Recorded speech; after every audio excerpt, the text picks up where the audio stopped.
Put your tinfoil hat on. Do you have one? Okay, got you. Put your tinfoil hat on. Gain of function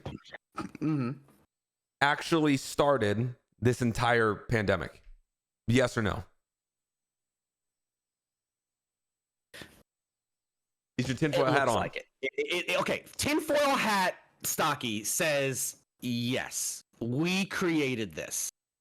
What? Okay. So here's and for anybody that doesn't know what gain of function is, it's basically like it's a subset of like pathogenic research that is built to build superviruses. So that way we can study and research superviruses, potentially superviruses that might mutate naturally out in the wild, whatever, and might be harmful to the human race or the human population. That is gain of function. We're basically creating super viruses to test them out to see how they spread and how we could stop them before it actually does it in nature and gets the entire population. So we're like, oh shit, this could happen. Let's make it happen on a small scale and test it so that we can know about it and fix it and prevent it before it happens naturally. Which just to me, tinfoil hat or not, to me literally sounds like an attract what you fear, self-fulfilling prophecy.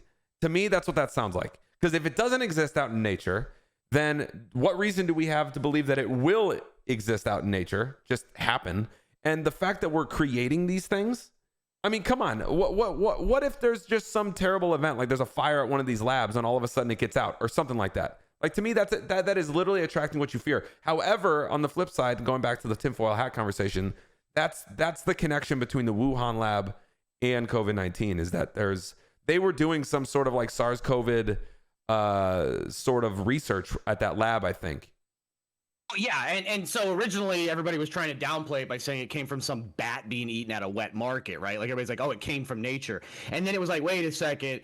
It started in Wuhan, and we paid money, or at least the NIH was giving money to this lab to develop this, and this is exactly where it happened, kind of odd. So now there's this big debate going on about gain of function. Now, from a moral standpoint, I mean, I actually am a fan of trying to get ahead of things in such a global population, but I think we should be doing it like the raccoon facility underground, right? That way we could just nuke it if it goes wrong. Yeah, I mean, even underground though, man. What's living underground that it can start? To me, I don't want any of this stuff existing on the planet. We don't want it to exist, but the question becomes, and like I said, this is a hot topic. But what if it does develop in nature, and by the time we do figure it out, it's too late? That's like a what? To me, that's so many what ifs. That's built in fear, and to me, I'm a huge believer in you attract what you fear. If you learn how to manage those fears. And sure, to an extent, that research is really good. But there's a lot of different human actors like in this world and that do a lot of different things. When you build the code for like this super virus that all of a sudden, shows like a fatality rate that's way greater than like a COVID-19. Let's say you build a super virus that has a fatality rate of like 20% and a transmissibility rate that's like off the charts. Who's to say that someone isn't going to get their hands on that recipe and do something nefarious with it? Some sort of biological warfare. It's like nuclear weapons, right? I mean, in the 1940s, right? Like we literally stole the info from the Nazis to help us, with the Manhattan Project, which we then turned around and used, and then the plans got leaked, and then everybody has nukes. That's my point. It's like, why even go down this path? And you can say in the name of science, right? And with the tinfoil hat on, sure, the Wuhan lab. Here's something about the Wuhan lab. Apparently, they only have like and again, I don't know a lot about this. I know a little bit of what I've researched, and from what I've read, they only have like a biosafety level of like 2, and in order to be working on airborne viruses like a COVID virus, you need to have like a biosafety level of like 4, and they were at 2, and they were working on a COVID. I don't know if that's 100% true. It's something I read, and if that's the case, that would obviously, those tinfoil hats are probably going to start being more in number if that stuff starts coming out as like actual fact, that they mishandled and they were doing things they weren't supposed to. But like, man, why not do this stuff way out in space? We need a space station, bro. You literally need like a space station to do this stuff. A space station. We got a lot of space stations, but have you not seen all the space movies? What happens?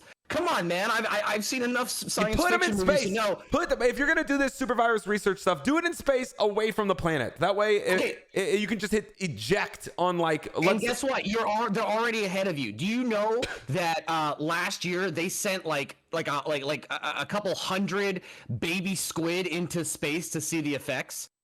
This is how Cthulhu happens. You want Cthulhu? This is how you get Cthulhu. They literally sent baby squid from Hawaii to space. Octopi are really smart. I don't know if you've seen any of these videos on the internet of them like learning how to like. Yeah, but I said squid. Yeah, I know, but they're relatives. Yeah, but that's like saying humans and lemurs are relatives, but they're not the same. Well, okay, so what happened with these squid? What happened with these squid?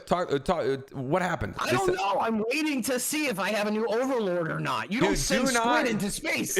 Well, let them go figure out. What if they land on a new planet and they populate it, and then all of a sudden they become a neighbor planet and they can share resources with us? They're already pretty smart. They come and enslave us, and now we're slaves to the squid people. You're attracting what you fear.